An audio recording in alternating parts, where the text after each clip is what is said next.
नमस्कार, मी सारिका. S9च्या बातमीपत्रात आपलं स्वागत. एक नजर आजच्या ठळक घडामोडींवर. कोपरीत गावदेवी यात्रा महोत्सव भक्तांच्या उपस्थितीत साजरा. नामदेव ढसाळांच्या निधनाने दलित समाजात पसरली शोककळा. तर घाटकोपर रेल्वे अपघातातील मोनिकाला मदत मिळाली. मात्र आजही रेल्वे अपघातातून अपंगत्व आलेली कुटुंबे मदतीपासून वंचित. राष्ट्रवादी काँग्रेस मुंबई अध्यक्ष व खासदार संजय दिना पाटील यांना वाढदिवसाच्या शुभेच्छा. शुभेच्छुक माननीय श्री प्रशांत विचारे, राष्ट्रवादी काँग्रेस पक्ष भांडूप तालुका अध्यक्ष, आणि माननीय श्री प्रणित विचारे, राष्ट्रवादी काँग्रेस पक्ष भांडूप विद्यार्थी तालुका अध्यक्ष. S9 परिवारातर्फे राष्ट्रवादी काँग्रेस मुंबई अध्यक्ष व खासदार संजय दिना पाटील यांना वाढदिवसाच्या हार्दिक शुभेच्छा. राष्ट्रवादी काँग्रेस पार्टीचे मुंबई अध्यक्ष खासदार संजय दिना पाटील यांचा वाढदिवस कार्यकर्त्यांसह साजरा. बार बार दिन ये आए, बार बार दिल ये गाए, बार बार दिन ये आए, बार बार दिल ये गाए, तू जिए हजारों साल ये मेरी है आरज़ू. Happy birthday to you, happy birthday to you, happy birthday to, happy birthday to you. बार बार दिन ये आए, बार बार दिल ये गाए, तू जिए हजारों साल ये मेरी है आरज़ू. Happy birthday to you, happy birthday to you. ईशान्य मुंबईचे लोकप्रिय खासदार संजय दिना पाटील यांनी आपला वाढदिवस आपले कुटुंबीय व कार्यकर्त्यांसह भांडूपमध्ये साजरा केला. यावेळी भांडूप ते घाटकोपरचे सर्व पदाधिकारी कार्यकर्ते उपस्थित होते. तसेच तरुण कार्यकर्त्यांचा मोठ्या प्रमाणावर सहभाग होता. सर्वांनी संजय पाटील यांना शुभेच्छा दिल्या. मम्मीज बचत गटाचा सर्व महिला वर्ग यावेळी उपस्थित होता. महिलांना बचत गटामार्फत योग्य तो रोजगार उपलब्ध करून दिल्याबद्दल सर्व महिलांनी खासदार संजय पाटील यांचे आभार मानले व त्यांना वाढदिवसाच्या शुभेच्छा दिल्या.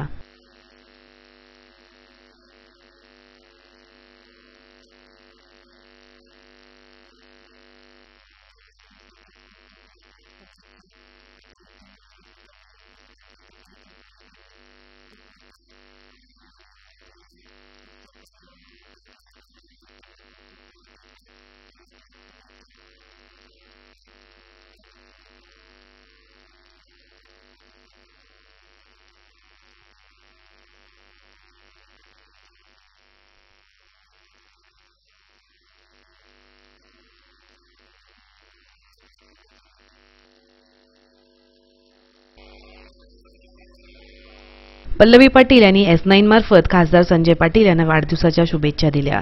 तसेच आपण येणाऱ्या लोकसभा निवडणुकीसाठी पूर्णपणे तयार असल्याचे सांगितले.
व्हिडिओ जर्नलिस्ट अनिरुद्ध ओसरमकरसह Chetan Sawant, S9 news, Mumbai. Railway प्रशासनाच्या बेजबाबदारपणामुळे अपघात झालेल्या मोनिकाला मदत मिळाली. मात्र आजही रेल्वे अपघातात जखमी होऊन अपंगत्व आलेले नागरिक आपला उदरनिर्वाह करीत आहेत. याचेच एक उदाहरण म्हणजे भांडूपच्या प्रशांत महाजनांचे. घाटकोपर रेल्वे स्थानकातून कुर्ल्याची ट्रेन पकडताना हात निसटून पडलेली विद्यार्थिनी मोनिका मोरे ही रेल्वेखाली गेल्याने झालेल्या अपघातात तिचे दोन्ही हात गमावले. प्लॅटफॉर्मवरील चढ उतार, ट्रेनचा फुटबोट यामध्ये असलेले फुटभर अंतर, वेळेस उपलब्ध न झालेले स्ट्रेचर आणि रुग्णवाहिका या रेल्वेच्या बेजबाबदारपणामुळे मोनिकाचे जीवन उद्ध्वस्त झाले. अनेकांच्या पाठपुराव्यामुळे आज तिला रेल्वे प्रशासनाकडून मदत मिळाली. मात्र आजही रेल्वेच्या अपघातात जखमी होऊन अपंगत्व आलेले या मदतीपासून वंचित असलेले लोक समाजामध्ये आहेत. असेच एक उदाहरण भांडूपच्या सरस्वती विद्या मंदिरातील शिक्षक प्रशांत महाजन यांचे. 1998 साली लग्नाच्या पत्रिका वाटण्याकरिता निघालेल्या प्रशांतचा रेल्वेमुळे अपघात झाला. या अपघातात त्वरित उपचार पद्धती न मिळाल्याने त्यांना आपले पाय गमवावे लागले. अपघातामुळे प्रशांत यांना अपंगत्व आल्याने ठरलेले लग्नही मोडले. अपघातानंतर योग्य मदत वेळीच न मिळाल्याने होणाऱ्या वेदनांविषयी सांगत रेल्वे प्रशासनाच्या मदतीची खंत व्यक्त केली. माझा अपघात सकाळच्या वेळेला झाला, 7:30च्या आसपास. डोंबिवली स्टेशन आणि 98 साली 4 नंबरचा प्लॅटफॉर्म होता. अतिशय गर्दी, महिलांची सुद्धा गर्दी, आणि मला महिलांची गर्दी क्रॉस करून मला जेंट्स डबा पकडायचा होता. मला लवकर जायचं होतं, परंतु जाताना प्लॅटफॉर्मची अवस्था एवढी विचित्र होती की लोकांनाही नीट चालता येत नव्हतं, त्यामुळे जोरात चालणं तर शक्यच नव्हतं. आणि मी तशाच अवस्थेमध्ये जात असताना अशाच खड्ड्यामध्ये उंचडव्यामध्ये माझा पाय थोडासा तोल गेला आणि मी खाली पडलो ट्रॅकवरती, आणि अचानक लगेच झटकन ट्रेन आली आणि मग तिथे माझा एक अपघात झाला. मला जवळजवळ त्या गाडी खालून काढल्यानंतर प्लॅटफॉर्मवर कमीत कमी 1 ते 1.5 तास प्लॅटफॉर्मवरच मला तशाच अवस्थेमध्ये ठेवण्यात आलं. अतिशय त्रास होत होता मला आणि कळतही नव्हतं की काय झालंय, कारण मला झोपवून ठेवलं होतं. कोण होतं जवळपास, लोक बघत होते आणि कोणी कर्मचारी किंवा पोलीस किंवा असं कोणी ओळखीचं दिसत नव्हतं. 1.5 तासानंतर साधारणतः कोणी आले आणि स्ट्रेचरवर उचलून मला तिथल्याच येणारे लोकलमधून कुठे त्या सामानाचा डबा, जो लगेज डबा असतो, त्याच्यामध्ये ठेवण्यात आलं मला. आणि त्यानंतर काय एकदम अतिशय आवाज आणि तो जो गाडी आली होती, मला भयानक त्रास होत होता. आणि मग स्टेशन आल्यानंतर मला कळलं की मला ठाण्याला पोहोचवण्यात आलंय, आणि तिथून मग मला त्यांनी ठाण्याच्या सिव्हिल हॉस्पिटलमध्ये नेलं. दुसऱ्या दिवशीच माझं लग्न होतं आणि खरंच त्याचमुळे मला आदल्या दिवशी मला खरं म्हणजे तातडीच्या बाहेर कामाला जाऊन लवकर परत घरी जायचं होतं. या खड्ड्यामुळे माझा तो अपघात झाला. परंतु दुसऱ्या दिवशी माझं लग्न होतं, त्यामुळे मला त्रास तो झालाच, पण माझे संपूर्ण कुटुंबीय, माझे मित्र सर्व अतिशय भयानक परिस्थितीमध्ये होते. कोणालाही काही कळत नव्हतं काय झालं. आणि अशा अवस्थेत मग माझं लग्न मोडलं गेलं. त्या सर्वात पहिल्यांदा मला उभं करणारे जे माझे आहेत ते माझे त्या काळातले शाळेचे विद्यार्थी. त्यांनी पहिल्यांदा माझ्या ती हे केली, आणि त्यानंतर मग माझे मॅडम, सावंत मॅडम, संचालक वसंत सावंत, श्री वसंत सावंत यांनी अतिशय चांगल्या प्रकारे मला मार्गदर्शन केलं आणि खात्री दिली की तुझं काही होणार नाही, किती वर्ष लागू दे, आम्ही तुला काढणार नाही. आणि नंतर मग माझे मित्र, भाऊ यांनी मग मला उभं केलं आणि मी आता अतिशय चांगल्या अवस्थेमध्ये मी इथे नोकरी करतोय. हे सर्व श्रेय त्यांचं आहे. परंतु हीच गोष्ट जर त्या रेल्वे प्रशासन किंवा त्या शासकीय सेवेने जर मला तिथे योग्य प्रकारे पुरवली असती तर एवढा त्रास मला झाला नसता नक्कीच. कारण त्याच वेळेला मला ती सेवा त्या योग्य वेळेला मिळाली असती तर इतका आर्थिक त्रास, शारीरिक त्रास, मानसिक त्रास हा नक्कीच झाला नसता. आता थोडेफार माझ्या भावाकडे पैसे होते, थोडीफार ओळख होती म्हणून मी गोळा करू शकलो, अन्यथा माझी अवस्था बिकट होती. गरिबीची अवस्था आहे. अशा अनेक घटना मी बाहेर बघतो, अनेक असे व्यक्ती बाहेर बघतो की ज्यांचे हात तुटलेले आहेत, पाय तुटलेले आहेत, भीक मागतायत, बिचारे एकट्या अवस्थेत आहेत, त्यांना नातेवाईक मदत करत नाहीत, त्यांना मित्र मदत करत नाहीत, ते स्वतःच्या पायावरती उभे राहू शकत नाही. याचं कारण एकमेव की त्या अशा अपघातांमध्ये ज्यांची जबाबदारी आहे, ज्यांच्या चुकांमुळे हे अपघात होत आहेत, दुर्लक्ष करतायत.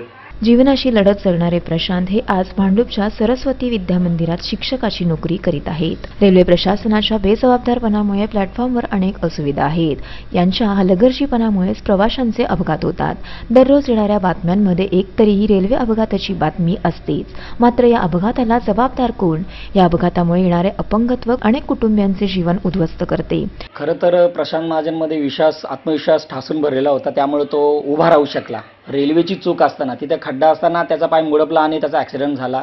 ही रेल्वेची चूक होती. आम्ही जेव्हा चौकशी केली तेव्हा आम्हाला असं कळालं की रेल्वेच तुमच्यावर केस करेल आणि तुम्हालाच फाईन भरावं लागेल. खरं तर रेल्वेने आपली चूक मान्य करायला पाहिजे आणि जे मोनिका मोरेसारखे किंवा अजून असे काही जे गरीब आहेत, गरीब घरातले जे आहेत, त्यांच्यासाठी रेल्वेने मदत करायला पाहिजे आणि पुढे यायला पाहिजे. उलट रेल्वे असं करताना दिसते की आपली काहीच चूक नाही आहे, म्हणजे करून सवरून सर्व काही ते नामानिराळ राहतात. अतिशय चुकीची गोष्ट आहे आणि म्हणून मला वाटतं की रेल्वेने आपलं अंग काढून न घेता आपली चूक मान्य करून मदत करायला पाहिजे. आणि जे अशा अपघातांमध्ये आतापर्यंत जखमी झालेले आहेत किंवा अनेकांची परिस्थिती हलाखीची असते, अशा लोकांना रेल्वेने मदत करणं गरजेचं आहे असं मला वाटतं. प्रशांत सारखे आज अनेक जण परिस्थितीवर मात करीत कुटुंबियांचा उदरनिर्वाह करीत आहेत. यांना मदत करणे हे रेल्वे प्रशासनाचे कर्तव्य आहे. आजही अनेक घरे रेल्वे अपघातामुळे पुरकी झालीत. मात्र रेल्वे प्रशासन यांच्या जबाबदारीपासून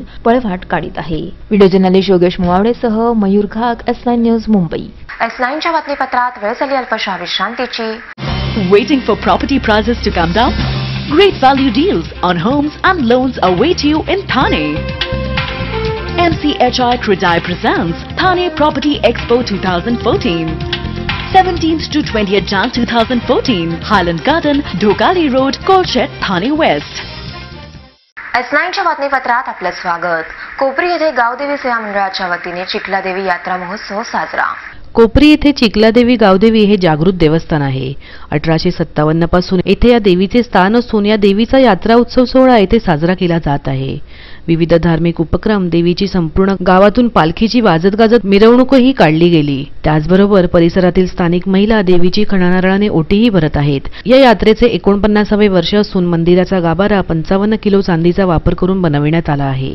तर गाभाऱ्यात चिखलादेवी, शीतलादेवी व एकविरा देवीचे स्वयंभू असे स्थान आहे.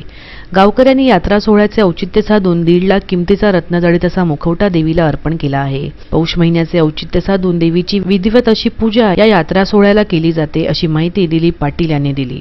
या गावदेवी सेवा मंडळातर्फे यात्रा ही पहिल्या म्हणजे 3 दिवस चालू असते आणि त्याप्रमाणे पहिल्या दिवशी 14 तारखेला सगळे गावकरी इथे जमून देवीची इथनं पालखी काढतात.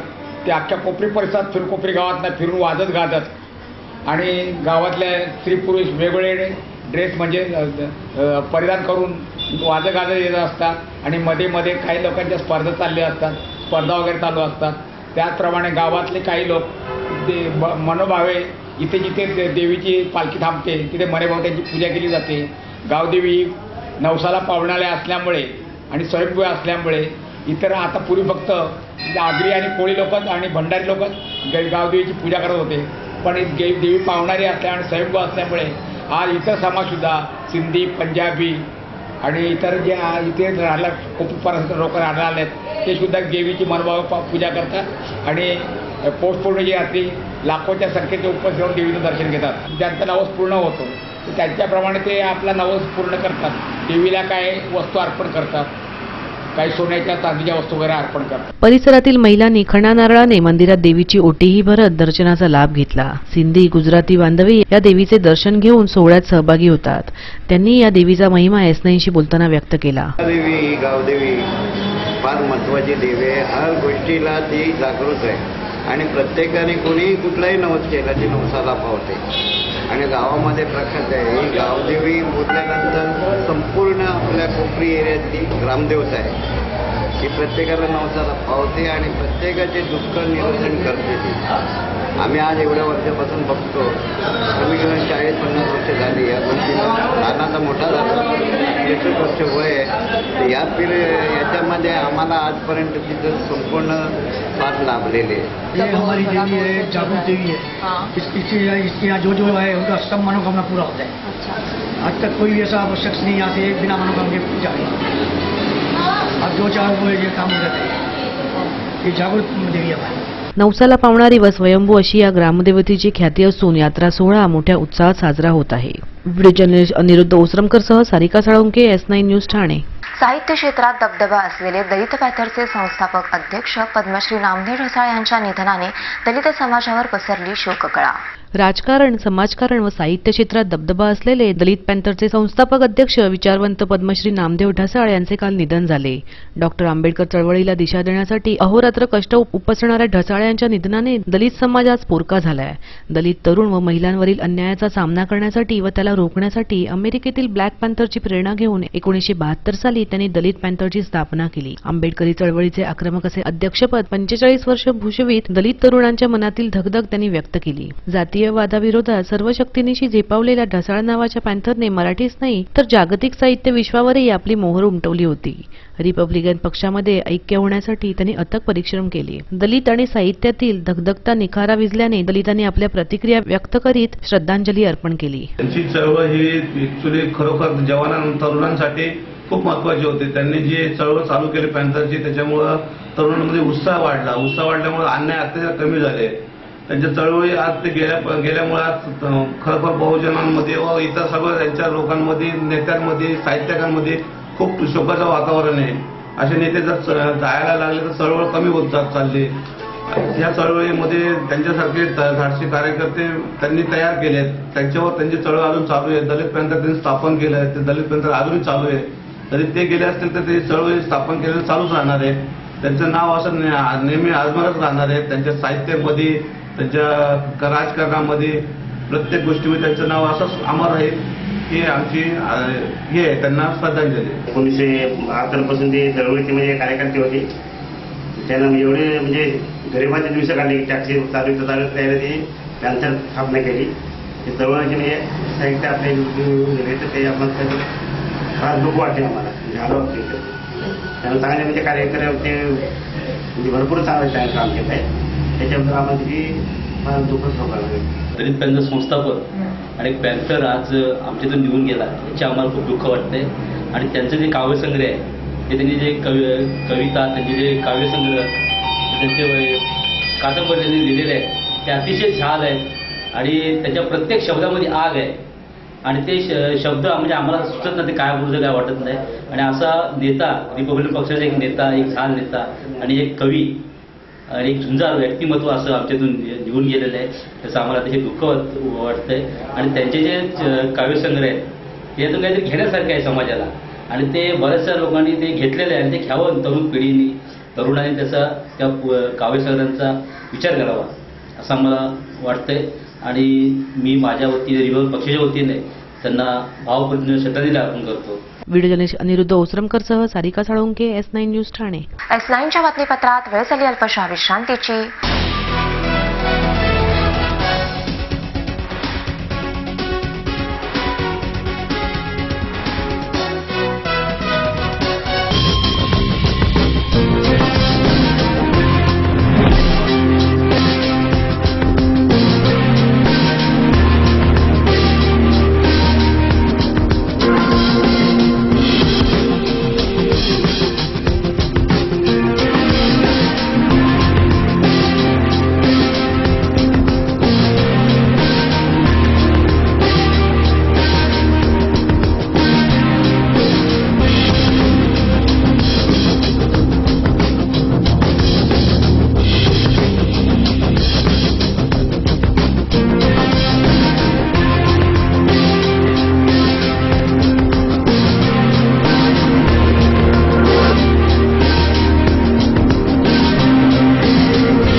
ठाणे महानगरपालिका हद्दीत घर घेताय का?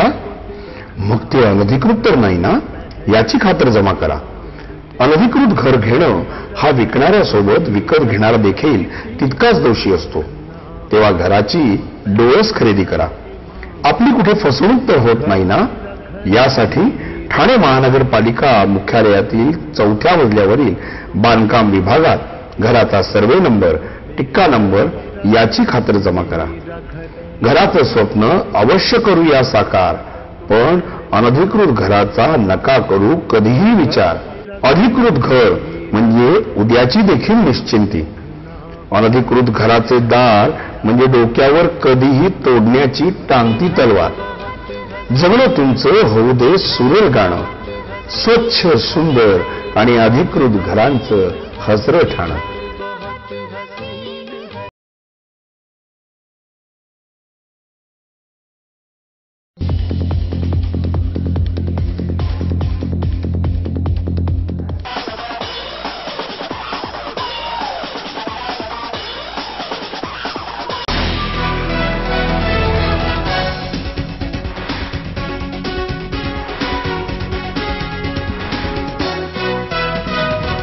डोकाळी येथील हायलँड गार्डनमधील रस्त्यावर स्पीड ब्रेकरच्या अभावाने होत आहेत अपघात. स्थानिकांचा बिल्डरला घेराव. डोकाळी येथील हायलँड गार्डनमध्ये एकूण 13 इमारती आहेत. या इमारतीमधील रहिवासी फेरफटका मारण्याकरता येथील मोकळ्या परिसरात येतात. या परिसरात MCHRचे प्रॉपर्टी एक्झिबिशनची तयारी ही सध्या सुरू आहे. हायलँड गार्डनच्या आजूबाजूच्या परिसरात सुरू असलेल्या कामामुळे भरधाव वेगाने येणाऱ्या डंपरखाली शिरडून 2 वृद्ध महिलांचा काल मृत्यू झाला. या घटनेला सर्वस्वी बिल्डर जबाबदार असल्याचे स्थानिक नागरिकांचे म्हणणे आहे. स्थानिक नागरिकांनी आज एकत्र येऊन बिल्डर कपिल शर्मा यांच्या कार्यालयावर जमून त्यांना या प्रकरणासंदर्भातील जाबविचारणा केली. येथील रस्त्यांवर स्पीड ब्रेकर घालण्याची मागणी गेल्या कित्येक दिवसांपासून नागरिक बिल्डरकडे करीत होते. मात्र बिल्डर या मागण्यांकडे लक्ष देत नसून या अपघाताचे जबाबदार असल्याचे नागरिकांनी म्हटले. पावणे 6च्या आसपास म्हणजे आम्ही घरी होतो आणि इथे रोजच्या प्रमाणे आमचे काही वयस्कर लोक आहेत, आधी संध्याकाळी एजेड लोक आहेत, लेडीज जेंट्स वगैरे इथून बसतात नेहमी. संध्याकाळी काहीतरी पावणे 6च्या सुमारास एक डंपर होतो ज्याच्यामध्ये पूर्ण दगड भरलेले होते. तो रिकामा करून परत जात असताना ते लेडीज बसले होत्या. तर तो भरधाव वेगात आला, त्याचं कंट्रोल काहीच नव्हतं. तो सरळ त्या टॉवरवरती चढला. 2 लेडीज ऑलमोस्ट शिरडला गेला. तिथून तो पलटी होतं सरळ तिकडे बाईकला डॅश करून आतमध्ये गेला. दोन्ही ज्या लेडीज गेल्या आमच्या सोसायटीमध्ये तिथे जे काम चालू आहे, ट्रकचं येणं जाणं आहे, लोकांची वर्दळी बघता थोडंसं स्पीडवरती कंट्रोल केला पाहिजे. आमची मागणी आहे की जेणेकरून हे जे इथे लोक संध्याकाळी बसतात ॲटलिस्ट त्यांना सेफ्टीसाठी बॅरिकेड वगैरे लावून द्यावं, रस्त्यावरती स्पीड ब्रेकर्स प्रॉपरली बसावे जेणेकरून ज्या गाड्या आहेत त्या स्लो होतील. गेल्या वर्षभरापासून आम्ही मीटिंग घेतोय आणि काही सर्टन अम्युनिटीज आहेत आणि काही सेफ्टी मेजर्स आहेत जे आम्ही त्यांच्याकडून डिमांड करतोय, ते आम्हाला कधीही मिळालेलं नाही आहे. त्याच्यावरती ॲक्शन होत नाही आहे. आणि इथे स्पीड ब्रेकर्स आम्ही बरेच दिवसापासून त्यांना सांगतो की स्पीड ब्रेकर लावा, तेही लावलेलं नाही आहे. तर आम्ही त्यांना आज त्यांना लिहून दिलेलं आहे की कुठे कुठे स्पीड ब्रेकर्स पाहिजेत आणि आतमध्ये कुठे सेफ्टी मेजर्स पाहिजेत, ते आजच्या आज झालेले पाहिजे. त्याची डेडलाईन दिलेली आहे. याच्यानंतर एक MOM लास्ट मीटिंगमध्ये 1.5 महिन्यापूर्वी एक मीटिंग झाली. त्याच्यामध्ये काही अम्युनिटीजचे पॉईंट्स होते जे त्यांना आम्ही दिलेले आहेत. ते अम्युनिटीजचे सगळे पॉईंट्स 16 तारखेपर्यंत त्यांनी मीट केले पाहिजेत. तेवढंच आमची त्यांच्याकडून डिमांड आहे. केवळ आश्वासने दिली जातात, मात्र प्रत्यक्षात कोणत्याही सुविधा बिल्डरकडून येथील रहिवाशांना उपलब्ध होत नसल्याचे महिलांनी S9शी बोलताना सांगितले. हे स्पीड ब्रेकर लावायचं त्यांचं काम चालू आहे, डेडलाईन देतात, पण अजून स्पीड ब्रेकरचं नामोनिशाण नाही आहे इथे. आणि त्या आतमध्ये खेळायला मुलांना जागा नाही आहे. गार्डन अजून चालू आहे यांचं कन्स्ट्रक्शन, जे कधीच्या काळी व्हायला पाहिजे. त्यामुळे मुलं इथे येतात खेळायला. इथे येऊन भरधाव ट्रक धावत असतात, तशीच मुलं खेळतात आणि ट्रकांची स्पीड काही कमी होत नाही. तर स्पीड ब्रेकर गरजेचे नाही का? 2 वर्षापासून लोक राहत आहेत इथे, पण जे प्रॉमिस केलेलं ते अजूनही झालं नाही. मुलांसाठी गार्डन वगैरे म्हणजे ज्या ऑलरेडी आम्हाला प्रॉमिस केलेल्या गोष्टी आहेत, आमच्या म्हणजे जी आमची गरज आहे त्याच आम्हाला त्यांनी प्रोव्हाइड नाही केल्या. असं नाहीये की आम्ही एक्स्ट्रा मागतोय. जे सिक्युरिटी मेन थिंग सिक्युरिटी. आपण आजकाल भरपूर मीडियामध्ये ऐकतोय लहान मुलांपासून किती म्हणजे सेफ नाही आहेत मुलं, आणि जे सिक्युरिटी मेन हवेत तेच व्यवस्थित नाहीये. आणि आता काल एवढं मोठं ऍक्सिडेंट झालं, पण तरीही अजून आमच्याकडे स्पीड ब्रेकर लागलेले नाही आहे. येथे स्पीड ब्रेकर लवकरात लवकर न बसवल्यास येथे भरणारे प्रॉपर्टी प्रदर्शन उधळून लावण्याचा इशारा संतप्त जमावाने दिला आहे. आम्ही त्यांचा एक्झिबिशन अगदी उधळून लावू, आम्ही तिथे मोर्चा काढणार आहोत असं आम्ही आज त्यांना सांगितलेलं आहे. म्हणजे घर घेणारी लोक तरी निदान सावध होतील. स्थानिक नगरसेवक संजय भोयर यांनी या ठिकाणी जाऊन नागरिकांच्या समस्यांची दखल घेत सिद्धी बिल्डरचे कपिल शर्मा यांना या संदर्भातील जाबविचारणा केली. तसेच नागरिकांच्या समस्यांची दखल घेत नगरसेवक संजय भोयर यांनी स्पीड ब्रेकरच्या कामास लवकरात लवकर शुभारंभ करण्यात येईल असे आश्वासन दिले आहे. डंपर चालकाचा वाहनावरील ताबा सुटल्याने हा अपघात घडल्याचे सांगत त्याच्यावर गुन्हा नोंदवण्यात आल्याची माहिती त्यांनी दिली. ऍक्सिडेंट त्या ठिकाणी झाला होता. आणि ॲक्सिडेंट झाल्यानंतर वास्तविक पाहता जो ॲक्सिडेंट झाला होता त्या गाडीचा 15 वर्षाच्या नंतरची जी वॉरंटी होती की गव्हर्नमेंट 15 वर्षानंतर स्क्रॅपमध्ये काढायला सांगते गाडी, त्या याच्यामध्ये 15 वर्षानंतर ही गाडी ती चालू होती आणि ती चालू असताना त्या ड्रायव्हरच्याकडे लायसन्स नव्हतं किंवा ब्रेक फेल त्या गाडीचं झालं नव्हतं, पण त्या ड्रायव्हरला कंट्रोल झाली नाही म्हणून गाडी ती त्या ठिकाणी पलटी झालेली आहे. त्या याच्यामध्ये 2 महिलांचा वयोवृद्ध महिलांचा त्या ठिकाणी मृत्यू झालेला आहे. दुसरी गोष्ट, नागरिकांची जी मागणी आहे की बऱ्याच दिवसापासून हा जो DP रस्ता त्या ठिकाणी बनलेला आहे आणि त्या DP रस्त्यावरती वास्तविक पाहता ज्यावेळेस बिल्डरनी आणि बिल्डरच्या माध्यमातून जी रस्ता त्या ठिकाणी बनवलेला आहे त्याला स्पीड ब्रेकर पूर्वी बनवायला पाहिजे होते, ते बनवलं त्यामुळं ज्या गाड्या स्पीडने येतात ती नागरिकांची मागणी, महत्त्वाची मागणी आहे की त्या याच्यावरती रस्त्यावरती स्पीड ब्रेकर होणं गरजेचं आहे. ह्यांच्या याच्यातनं ज्या मागण्या होतात आणि त्या याच्यातनं ती पूर्तता व्हायला पाहिजे, ती जी ज्या स्पीडने व्हायला पाहिजे त्या स्पीडने होत नाही. पण आजच्या आज आम्ही या नगरसेवक या नात्याने मी स्वतःही त्या ठिकाणी उभा राहूनच त्या स्पीड ब्रेकरचं काम त्या ठिकाणी चालू करणार आहे. ह्यांच्या माध्यमातून जे स्पीड ब्रेकर जिथं जिथं लावायचे नागरिकांना समोर उभे राहूनच त्या ठिकाणी त्यांच्याकडनं ज्या साईजचे जे स्पीड ब्रेकर पाहिजेत, ज्या नॉर्म्स ट्रॅफिकच्या नॉर्म्सप्रमाणे जे स्पीड ब्रेकर पाहिजेत स्पीड ब्रेकरचं काम आजच त्या ठिकाणी 1-2 तासात त्या ठिकाणी चालू करणार आहोत. आणि ज्या बिल्डरच्या माध्यमातून ज्या अडचणी नागरिकांच्या आहेत त्या ताबडतोब त्या ठिकाणी सोडवाव्या. बऱ्याच दिवसापासून त्या जी मागणी त्या ठिकाणी होते आणि मग तो उद्रेक होऊ नये या माध्यमातून जी लोकांचं उद्रेक होऊन हाच रस्त्यावरती उतरले की वास्तविक पाहता कालचा जो ॲक्सिडेंट होता हा फक्त 2 याच्यावरतीच निभावला. त्या याच्यानंतर त्या याच्यामध्ये त्या सर्कलमध्ये जवळजवळ 40 ते 50 लोक बसलेली होती. आज हा मोठा कांड त्या ठिकाणी झाला असता की बाबा ही गोष्ट त्या ठिकाणी ज्या लोकांनी त्या ठिकाणी पळालं नसते तर ते नक्कीच त्या ठिकाणी 15 ते 20 लोक त्या ठिकाणी मृत्युमुखी पडले असते. अशा पद्धतीचा ॲक्सिडेंट होता आणि आज या नागरिकांनी जे उतरलं ते त्या ठिकाणी खरं आहे की त्यांना जी झल पोचलेली आहे आणि त्या झल पोचल्यानंतर जे नुकसान त्या ठिकाणी होतो की याच सोसायटीमध्ये राहणाऱ्या ज्या त्या दोन्ही महिला होत्या आणि त्या सोसायटीमध्ये राहत असताना त्या महिलांचा त्या ठिकाणी अपघात या सर्कलमध्ये झालेला आहे. तर त्या याच्यामध्ये ज्या गाडी मालक ज्या ठिकाणी आहे तो गाडी मालकाला त्या ठिकाणी त्या ड्रायव्हरच्याकडे लायसन्स नसेल किंवा त्याच्या गाडीचे कागदपत्र नसतील तर त्या मालकाला ताब्यात घ्यावं पोलिसांनी, असे या ठिकाणी आमची मागणी आहे. तर बिल्डर कपिल शर्मा यांनी आपली भूमिका S9शी बोलताना मांडली. काल इथे सर्कलवर एक ॲक्सिडेंट झालं, ब्रेक फेल झालं कोणाचं ट्रकचं आणि त्या सर्कलला बसलेल्या 2 लेडीजला दुखापत झाली आणि त्याच्याने त्याची मृत्यू झाली. म्हणून त्याच्यावरनं हे एक स्पीड ब्रेकरसाठी इन्सिस्टन्स करणं हे नॅचरल रिॲक्शन असं मला वाटतं. तर हे आता यांनी सगळं आणून दिलं आहे तर स्पीड ब्रेकर तर लावायला पाहिजे. DP रोड आहे त्याच्यावर स्पीड ब्रेकर जोपर्यंत एजन्सी बाहेरची लावत नाही तोपर्यंत आम्ही लावून देऊ असं आम्ही त्यांना सांगितलं. मला असं वाटत नाही, कारण काय माहिती आहे की बिल्डिंग्स झाल्यात, OC आली आहे सगळी बिल्डिंग्सला आणि ते आपल्या बिल्डिंगमध्ये गेल्या 1 वर्ष राहतात. हे ॲक्सिडेंट कोणाच्या कंट्रोलमधलं ॲक्सिडेंट नाही आहे, एक अचानक ॲक्सिडेंट झाला आहे, कोणाचा ब्रेक फेल होऊ नये. थर्ड पार्टी कुठलं तरी ट्रक आहे त्याचा, तर ते ॲक्सिडेंट झालं आहेत म्हणून हे पुढचे जे करायचे आहेत ॲक्टिव्हिटीज ते करण्यामध्ये नागरिकांचं जसं म्हणणं आहे त्याप्रमाणे आम्ही सहकार्य देऊ. असंच त्यांना आजपर्यंत कधी नाही सांगितलं नाही कुठल्या सहकार्याला, यावेळी पण नाही बोलत नाही. व्हिडिओ जर्नलिस्ट अनिरुद्ध ओसरामकरसह सारिका साळुंखे, S9 न्यूज ठाणे. शेवटी पुन्हा एक नजर आजच्या ठळक घडामोडींवर. कोपरीत गावदेवी यात्रा महोत्सव भक्तांच्या उपस्थितीत साजरा. नामदेव ढसाळ्यांच्या निधनाने दलित समाजात पसरली शोककळा. तर घाटकोपर रेल्वे अपघातातील मोनिकाला मदत मिळाली, मात्र आजही रेल्वे अपघातातून अपंगत्व आलेली कुटुंबे मदतीपासून वंचित. S9च्या बातमीपत्रात इथेच थांबू. तोपर्यंत नमस्कार.